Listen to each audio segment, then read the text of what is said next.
So boom, talking about Critical Role today. And if you're new to us, if this is the first time you're seeing us, you might be on our recap video, which for every podcast we like to do a little bit of a recap for each Critical Role episode, and we cut that out of our podcast and host that separately for your viewing convenience. So if you find yourself on that recap video and you're like, hey, let me check out the rest of this podcast where they actually talk about the episode, discuss Theorycraft, you're in luck. We'll link that below.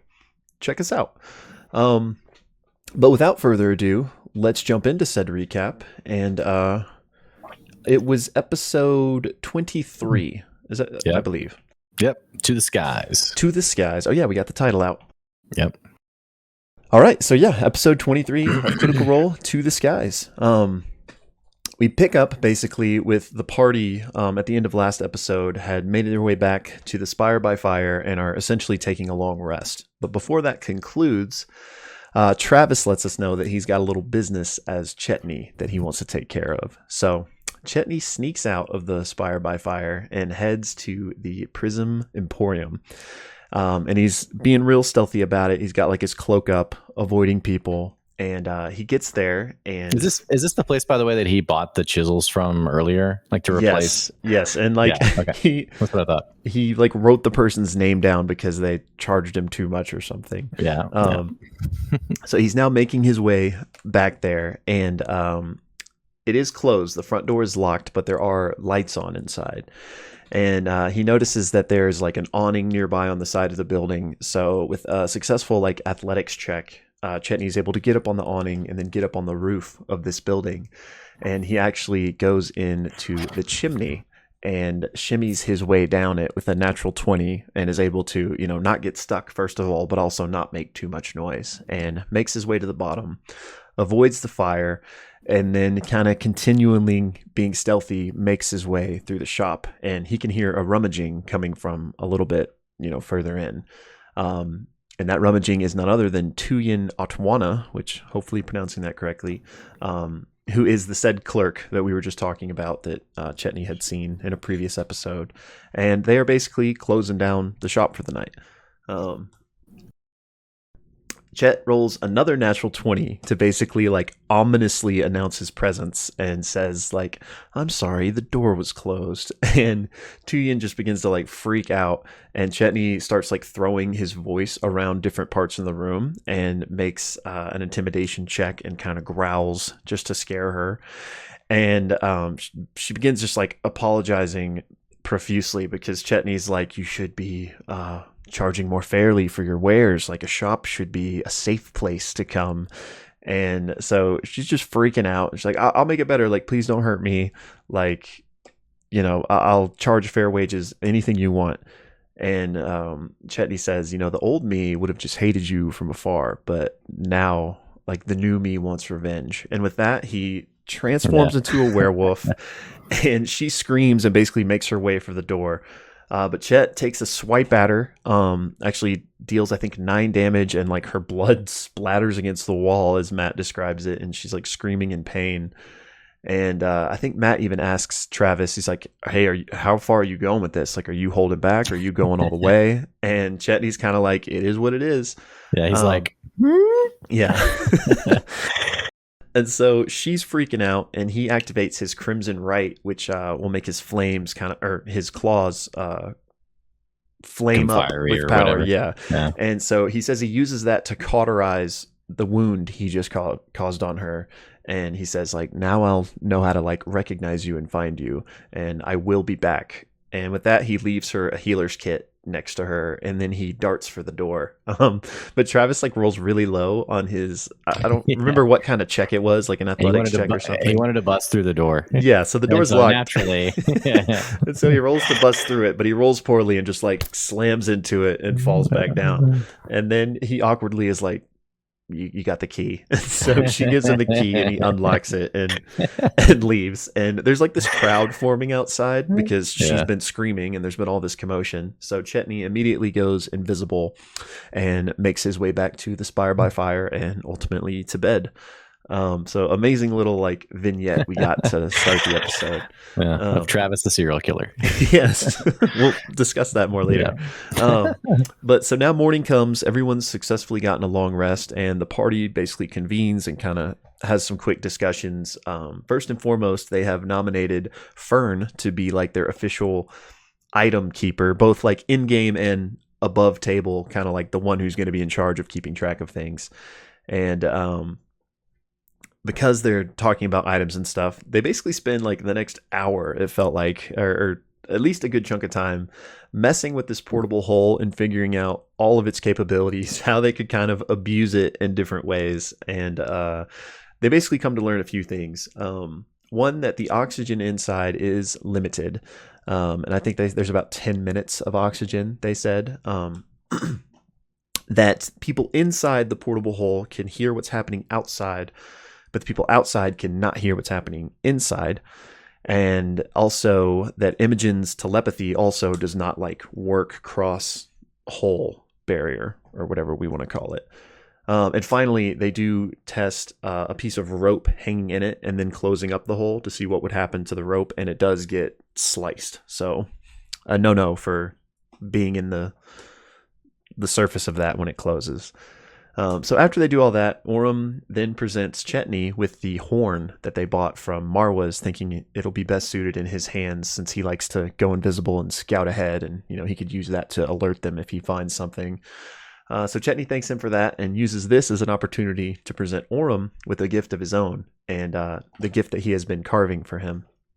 And so first he gets out this little moon plate and is like, I started this on you, but it's lame. And he just like tosses that aside. But instead I made you this box, and he presents him with this like beautifully carved box, and it's got the big moon and the little moon on it. And basically the whole cast, both in character and out, are like oohing and eyeing over it. And of course, Orem is, very thankful and thinks it's beautiful. And they just have a little bit of a moment. Moving on, though, the party then decides to get some supplies kind of off screen for like food and water for this airship journey. So, they do that, and then they actually head to Estros's one last time before heading out. And, they get there, and he's got his apron on, and he's actually finishing up the cookies that they asked him to bake for them. And so he finishes up his last little batch and hands those over to them. And they actually get the statue, which they've been leaving at his house, from Gianna Hexam's place. And now they have the portable hole. Fern throws that in there. And before they head out, Orem is like, hey, not that we're never going to see you again, but, just since we don't know what our plans are, I just wanted you to know that, like, we are so thankful to have met you. And, we wouldn't have been able to do what we've done without you. Just like a sincere thanks. And Imogen adds on to it that, like, yeah, you're a good person, and like I have not met many, and you are one. And Estros is getting a little embarrassed, and basically thanks the party as well. But he's like, you don't know the breadth of it. Like, I did some stuff in my younger years. I'm just trying to make up for it now. And he's like, just try to keep your hearts pure, because the world will do everything it can to break you. And Fern kind of jumps in before they leave to ask him if Mistress Prudage was more than just his patron, if there might be a little bit more to that relationship. And Estros is like, well, you look at the time, you guys better get going. Yeah. And he basically just shoos them out. So then the party make their way to the airship. They're heading out of town, and they make their way to the skyport and arrive at the Silver Sun, which is the name of the airship. And it's this, I was going to say it's big, but it's this big airship. It's got like a sandy color scheme, some off-white sails, some ballistas on either side, and 2 chunks of broomstone on each side, and then 1 chunk in the middle, I believe Matt described it as. And they're just taken away by it. They're like, this is the highest we've ever been, and just very excited. They get on, and a human walks up to them and introduces himself as Khalil, and he is the first mate of the ship. They introduce themselves as Bell's Hells, and he's like, all right, let me take you to the captain. So he takes them over to this sturdy looking like non-binary tiefling with curved horns, a face tattoo, and like a massive saber at their side. And I think the line is, don't make a problem, don't get thrown overboard. Sandus has apparently thrown 20 people overboard, supposedly. And they've got 15 years of experience, so just don't get in their way. They let him know that this is a bare bones crew just to get the ship moving and back and, stay out of the way. But the party's like, if we can help do anything, let us know. And so they quickly introduce themselves and kind of give a quick, what they're good at. And one thing of note is that FCG actually introduces Ashton as their leader. Right. And then Captain Sandus says, you're allowed to go anywhere, but my captain's quarters, that's off limits. And they say they're finishing a sandwich, and as soon as that is done, that's when they'll be heading off. So Khalil then takes them, kind of finishing the tour of the ship, takes them below deck where everyone will be sleeping.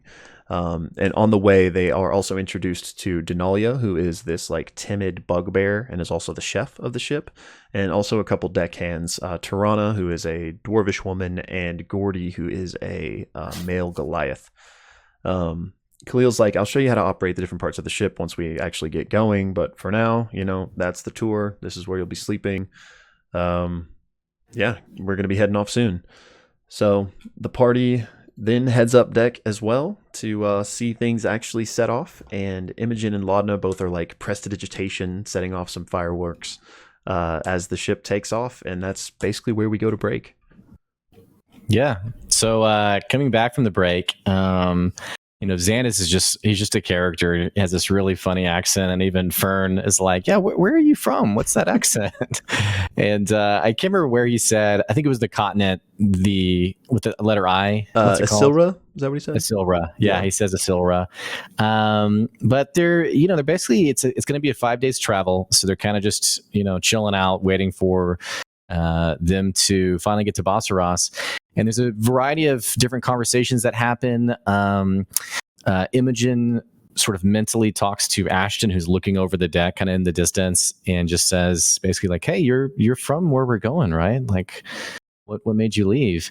And Ashton kind of plays coy and just says, well, once you see it, if you remember last episode, he said it was basically like a trash can. It was just not a great place. But he basically says, it's rare anyone goes to Bassaras. It's most people leave that area because it's, just not anything worth mentioning.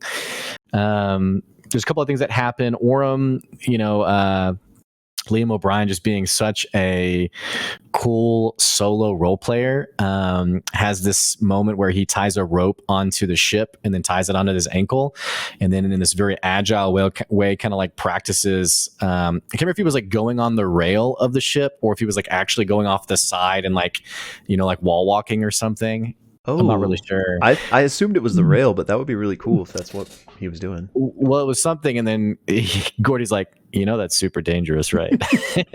And it's super cool.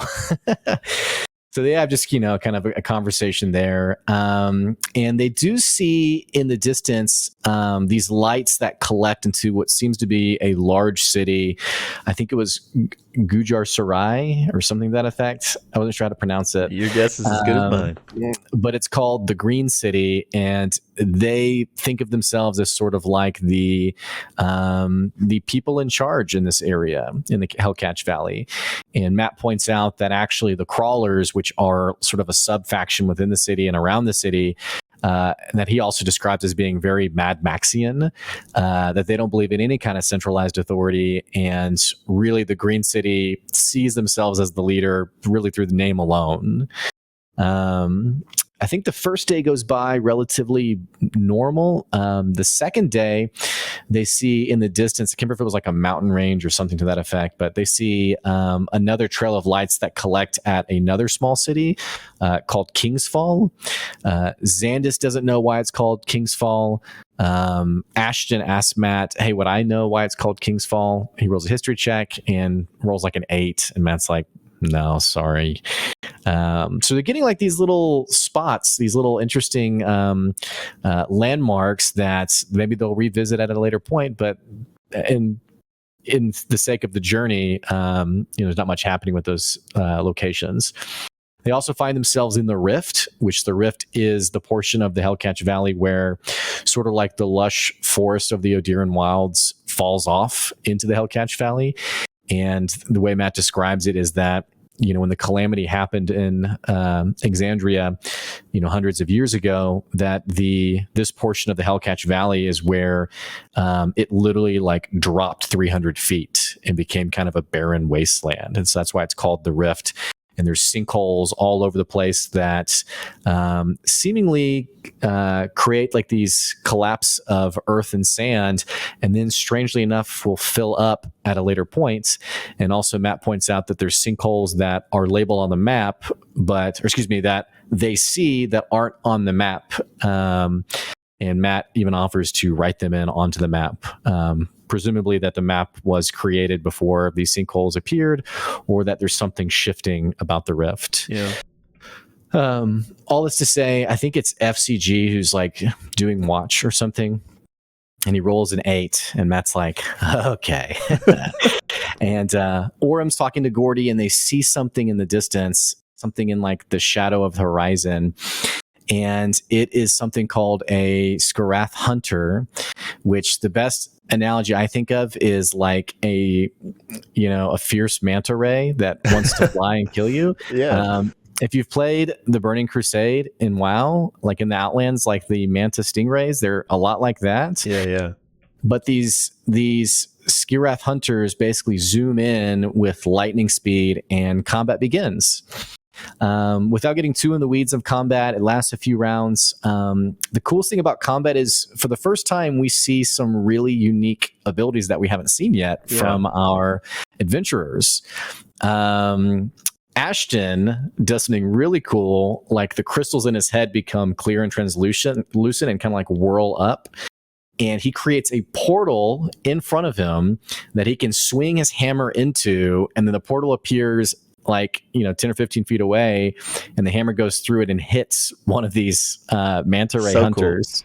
Cool. And then actually later, when he finally kills one of the manta rays, he like lunges like 20 feet, smashes its head open, and then as he's falling, he creates a portal that he falls through so that he can land on his feet on the deck below. Just insanity. Yeah. So that happens. They also jump onto the little ballistas, like the harpoon guns that are on the sides of the ship. And those do, I think, 60-10 worth of damage. They're massive, and they hit with both of them. And other than that, I'm trying to think of other things that happened that were really important. Fern tried to talk to them and realized that they were not animals. They're actually monstrosities. And then Orum actually gets knocked off of the ship, where Laudna just barely casts, I think it was Featherfall or something to that effect. Yeah. And so he gets knocked off the ship, and presumably to his death. Matt actually, basically, Laudna tries to cast this, and he's like, no, you wouldn't have seen it. And then she argues for it, and he says, okay, let's let the dice decide. And then she rolled like an 18 or like a natural 19. And so just barely gets it off, falls over the ship, and Featherfall causes him to kind of levitate. He does actually get hit with the sail of the ship that kind of sends him sprawling. And Imogen, out of nowhere, has this crackling purple energy that launches her into the air, and she casts Fly, to the surprise of herself and everyone else. And she swoops down and picks up Orum, and I kind of envision like her just holding him like in his arms, like this little baby person, and brings him back up to the ship. So they end up defeating the hunters. They do, for whatever reason, kind of realizing the exotic nature of these beasts, they decide to try to harvest them. Chetney actually is proficient in alchemical supplies, and he's able to grab like the spine or like the tail spike of this creature, like where the barbs were shooting out. And basically, like Matt describes it as milking it, and milks 5 vials of this black, inky, poisonous liquid. And then Fern decides that she wants to take an eyeball with her. And so she sticks her hand into like the visage of this creature and pops it out. Wants to put it in the hole, but Ashton's like, I just don't know if we want to stink up the hole with that. So Other than that, the party finally gets a full day's rest or full night's rest after that. They do blame Khalil for not doing his part as first mate. I think Chetney's like, hey, these harpoons weren't loaded. Like, he's not doing his job. You need to get onto him. And Xanus is like, thank you for tattletaling on my own crew. But also points out, he's like, well, we don't keep them loaded because, if the ship has to turn suddenly, we don't want it to like fire and kill one of you, basically. And they're like, that seems like a good idea. That's a good call. After combats, basically, they have 5 days travel. So I think it's like around day 3 or day 4 where FCG's talking to Imogen and is basically like, and they've had these interactions where they're kind of like, hey, are you good? Are you feeling okay? And obviously, Imogen is very aloof about it. She doesn't, it's almost like there's a bit of an addiction with the Gnarl Rock shard that she doesn't want to clue them into. And FGG offers, he's like, hey, for your dream, if you want, I could potentially bring Laudna into your dream as sort of like a bridge. And she's like, yeah, okay. I don't know if I want to do that right now, but I'm interested. Like, we can maybe do something like that. Separate from that, Fern actually sneaks into Laudna's room at night. I think it was a natural 20 or a natural 19. Yeah. And she takes pate and sashimi and positions pate on top of sashimi in a sexual manner and then sneaks out. I don't know why she wanted to do this, but she did. And then Fern wakes up and she's like, they do have souls, almost like kind of like a Toy Story-esque. Yeah. Alive. And she was like, you randy fools. All that to say, the last real meaningful conversation is on one of the last days, Laudna and Imogen are by themselves on the deck of the ship late at night while everyone is sleeping. And Laudna basically is like, it's kind of like they're pretty much best friends and almost like sisters. And she's kind of checking in and is like, Imogen, I'm kind of concerned. Like, you just seem different. Like, with all this power you've been getting, it's really great. I'm proud of you, but like, do you feel like you're doing okay? And Imogen again is kind of aloof about it, and she's like, yeah, I didn't even know I could cast fly, for example. And essentially, Lana basically cuts to the chase, and she's like, is it the rock? Is it the stone? Like, do you feel like it's making you worse off? And Imogen kind of plays coy, and she's like, well, I don't think it's good or bad. I mean, but I do find like a security in it. And she finally opens up and is like, I've thought about just throwing it off the edge of the ship since we got up here. And Lana feels this sensation, like this prickly sweat on the back of her neck, that it's like this urgency or like this fearfulness at that line of throwing it off. And as they continue to talk, she feels this irresistible sensation to hold the shard herself. And so finally Lana says, Imogen, why don't you let me hold it, and I can feel some of the sensation you're feeling, so I can better understand it and better understand how to help. Yeah. And Imogen's very hesitant, and she says, like, you're not going to like do anything, right? And Lana's like, I would never do anything without your permission. So hands it to her. She immediately grips it and feels this hot burning sensation in her hand going down her arm. She tries to drop it. She can't. Imogen's like, what are you doing? What are you doing? And she hears Delilah Briarwood in the back of her head. And Delilah basically says, child, this is much too dangerous for you. I'll take care of it.